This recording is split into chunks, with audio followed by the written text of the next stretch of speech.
అదే RTV app వార్తల్ని క్షణాల్లో చదివే అవకాశం ఉంటుంది. ఒక న్యూస్ పేపర్, ఒక టెలివిజన్ ఛానల్ మీ చేతుల్లో ఎప్పుడూ ఉంటాయి. ఆరోగ్య మిత్రాలు రోడ్డెక్కారు. తమ సమస్యలు పరిష్కరించాలని కర్నూలు కలెక్టర్ ఆఫీసులో ధర్నా చెప్పారు. మనతో మాట్లాడడానికి ఆ సంఘం నాయకులు. సార్ చెప్పండి, ఎందుకోసం రోడ్డెక్కాల్సిన పరిస్థితి వచ్చింది? అంటే సార్, మాకు ప్రధాన డిమాండ్స్ ఉన్నాయి. ప్రధానమైన డిమాండ్లలో పరిష్కారాన్ని కోరుతూ ఈరోజు ప్రభుత్వాన్ని నిరసన కార్యక్రమంలో, శాంతియుతమైన నిరసన కార్యక్రమంతో ప్రభుత్వానికి మా సమస్యలు తెలియజేసుకునేటువంటి పరిస్థితులు తీసుకున్నారు. కాబట్టి ఈరోజు ఈ కార్యక్రమం తీసుకున్నాం. మేము మాకున్న ప్రధాన సమస్యలు ఏంటంటే, ఇప్పుడు డాక్టర్ ఎన్టీఆర్ వైద్య సేవ పథకం ఇది గత 17 సంవత్సరాలుగా పరిష్కృతం కానిటువంటి అంశాలు మాకు ప్రధానంగా 3 ఉన్నాయి. ఇంతవరకు క్యాడర్ లేదు, కనీస వేతనం అమలు లేదు. అలాగే ఇక్కడ ఉన్నటువంటి మా సిబ్బంది మొత్తం 2000 సిబ్బందికి వచ్చేసి మాకు అంటే ఎవరైనా చనిపోయినారనుకోండి, వారికి సాధారణ వ్యక్తికి ఇచ్చేటువంటి ఎక్స్గ్రేషియో తప్ప వీరికి స్పెసిఫిక్గా ఒక ఎంప్లాయీగా అంటే కాంట్రాక్ట్ ఉద్యోగిగా గుర్తించింటే వారికి ఏదైనా ఎక్స్గ్రేషియో మారేది. ఇలాగా మాకు అంటే అంతర్గత ఇవి లేవు, ఏమంటారు, అంతర్గత ప్రమోషన్స్ లేవు. తర్వాత వచ్చేసి ఏదైనా వేరే ఉద్యోగానికి వెళ్తే, ప్రభుత్వ ఉద్యోగాలకు వెళ్తే వెయిటేజ్ లేదు. ఇలాంటి ప్రధానమైనటువంటి సమస్యల మీద శాంతియుతంగా అన్ని జిల్లాలలో రాష్ట్ర యూనియన్ పిలుపు మేరకు ప్రతి జిల్లాలో శాంతియుతంగా నిరసన తెలిపి ప్రభుత్వాన్ని రిక్వెస్ట్ చేసేది మేము ఇదే. మాకున్న ప్రధాన సమస్యల మీద మొన్న గౌరవనీయులు సీఈఓ గారు పిలిపించారు, కూర్చోబెట్టి మాట్లాడారు.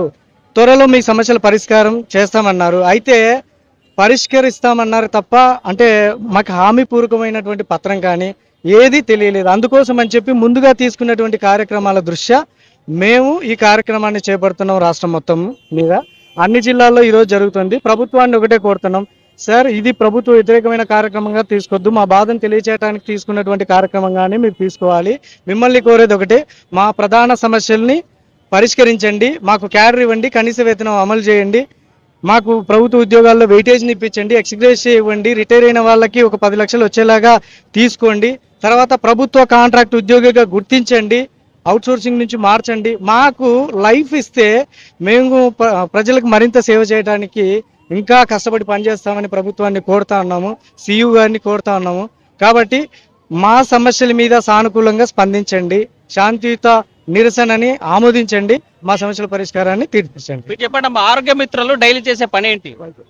డైలీ వచ్చిన పేషెంట్లకి ఓపీ ఇస్తాం సార్. ఓపీ ఇచ్చిన తర్వాత వాళ్ళ ఇన్వెస్టిగేషన్స్ అన్ని చేయించి, ఇన్వెస్టిగేషన్ తర్వాత వాళ్ళకి ఏదైనా జబ్బు నిర్ధారణ అయితే ఆరోగ్యశ్రీ కింద వస్తుంది అనుకో, దాన్ని ఐపీగా చేసేసి పేషెంట్ ఇన్పేషెంట్ గా చేసి వాళ్ళకి ట్రీట్మెంట్ ఇచ్చి, వాళ్ళకు ఫుడ్, ట్రీట్మెంట్, మెడిసిన్, తర్వాత డిశ్చార్జ్ అయ్యేటప్పుడు ఛార్జెస్ తో సహా అన్ని వచ్చే వరకు మేము వాళ్ళని పేషెంట్ ని కేర్ఫుల్ గా చూసుకొని డిశ్చార్జ్ చేయించి ఇంటికి పంపిస్తాం సార్. మీరు చెప్పండి సార్, ఇప్పుడు ఎన్ని రోజుల నుంచి మీ సమస్యలు పరిష్కృతంగా ఉన్నాయి? గత 17 సంవత్సరాలుగా ఇదే ఉంది సార్. మేము 17 సంవత్సరాల నుంచి ఈ స్కీమ్ లో పనిచేస్తున్నాము. గత 17 సంవత్సరాలు వచ్చిన గవర్నమెంట్లు మారుతున్నాయి కానీ మా జీవితాలు మారడం లేదు సార్.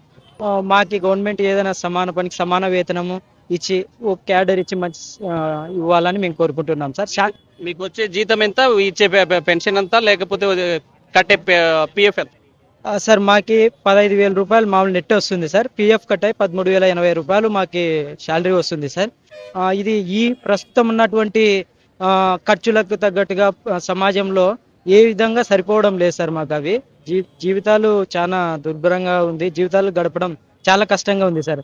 అందుకోసమే దీన్ని దృష్టిలో ఉంచుకొని గవర్నమెంట్ మాకి సమాన పనికి సమాన వేతనం ఇవ్వాలని మేము కోరుకుంటున్నాం సార్.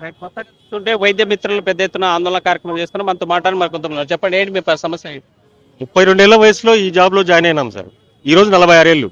ఇక్కడ ఉన్న ప్రతి మిత్ర కనీసం అంటే 1000-2000 ఇళ్ల కుటుంబాలలో పేషెంట్లకి వెలుగులు నింపినాడు. ఈ రోజు మాకు సంక్షేమాలు లేవు, మాకు ఆరోగ్యశ్రీ లేదు. మేము ఆరోగ్యశ్రీ ద్వారా ఎన్నో వందల కుటుంబాల్లో వెలుగులు నింపినామా, మాకు ఏ సంక్షేమ పథకము అందదు. ఈ రోజు జబ్బు చేస్తే డబ్బులు పెట్టుకుని హాస్పిటల్ పోవాలి. మమ్మల్ని చూడడానికి మాత్రము గవర్నమెంట్ ఎంప్లాయీస్ గా గుర్తించినారు. కనీస వేతనాలు కూడా లేవు మాకు. కనీసం ఒక మేస్త్రి గడేకారు సంపాదించే సంపాదన కూడా మాకు లేదు. చాలని జీతాలు అట్లే నెట్టుకొస్తున్నాము. గవర్నమెంట్ వాళ్ళు, సీఎం గారు, అధికార పక్షము ప్రతిపక్షము రెండు ఆరోగ్యశ్రీని హైప్ చేస్తాయి. ఈ రెండింటి ద్వారానే వాళ్ళు మెప్పు పొందుతారు, వాళ్ళు గవర్నమెంట్ లోకి వస్తారు. మేము మాత్రం ఇక్కడే ఉన్నాం, మాకు న్యాయం చేయండి. ప్రతి ఏడాది మా వయసు పెరుగుతుంది తప్ప మా జీతాలు పెరగడం లేదు, జీవితాలు మారడం లేదు, దుర్భరమైనటువంటి పరిస్థితులు గడిపేటువంటి పరిస్థితి ఉంది అని ఆందోళన వ్యక్తం చేస్తున్నారు. మనతో మాట్లాడడానికి ఆరోగ్య మిత్రులు చెప్పండి, ఎందుకు సార్ మేము గత 17 సంవత్సరాల నుంచి ఎన్టీఆర్ వైద్య సేవ కింద వర్క్ చేస్తున్నాము. కనీస వేతనం మా డిమాండ్స్ ఏమంటే కనీస సమాన పనికి సమాన వేతనం ఇవ్వాలని. ముఖ్యంగా మా సమస్యలు ఈరోజు ఏ గవర్నమెంట్ మారినా మీకు న్యాయం చేస్తాము, మీకు సపోర్టింగ్గా ఉంటాము, మీకు శాలరీస్ పెంచుతాము, మీకు క్యాడర్ ఇస్తామని ప్రతి గవర్నమెంట్ చెప్తోంది. కానీ ఏ గవర్నమెంట్ కూడా అమలు చేయడం లేదు. మాకు లేబర్ యాక్ట్ ప్రకారం సమాన పనికి సమాన వేతనం ఇవ్వాలని. ఇప్పుడు ఒక ఫ్యామిలీ రన్ కావాలంటే మినిమం నెలకి 30,000 రూపాయల ఖర్చు అవుతుంది. మాకు వచ్చేది 12,000 రూపాయలు, ఏమాత్రం సరిపోవట్లేదు. మాకు ఏ గవర్నమెంట్ పథకం కూడా వర్తించడం లేదు. ఎందుకంటే మీరు కాంట్రాక్ట్ కింద ఉన్నారు, గవర్నమెంట్ ఎంప్లాయీస్ అని అక్కడ మా ఆధార్ నెంబర్ కొడితేనే చూపిస్తుంది. దీనివల్ల మేము చాలా బాధపడుతూ ఉన్నాము. కాబట్టి మేము ప్రధానంగా తెలియజేయడం ఏమంటే మా సమస్యల పరిష్కారానికి కనీస వేతనం పెంచాలని, అన్ని గవర్నమెంట్ పథకాలు వర్తింపజేయాలని గవర్నమెంట్కి తెలియజేస్తున్నాం. మొత్తంగా చూసుకుంటే సంక్షేమ పథకాలు పూర్తి స్థాయిలో మాకు అందేలాగా చూడండి, మా జీవితాలు మారేలాగా, జీతాలు పెంచేలాగా, కనీస వేతనం ఇవ్వాలని డిమాండ్ చేసేటువంటి పరిస్థితి స్పష్టంగా కనిపిస్తుంది. వీడియో జల్ చంద్రశేఖర్తో హుసేన్ RTV, కర్నూలు. మరిన్ని వీడియోస్ కోసం ఛానల్ ని సబ్స్క్రైబ్ చేయండి, లేటెస్ట్ అప్డేట్స్ కోసం వాట్సాప్ ఛానల్ ని ఫాలో చేయండి అండ్ లింక్ డిస్క్రిప్షన్ లో ఉంది.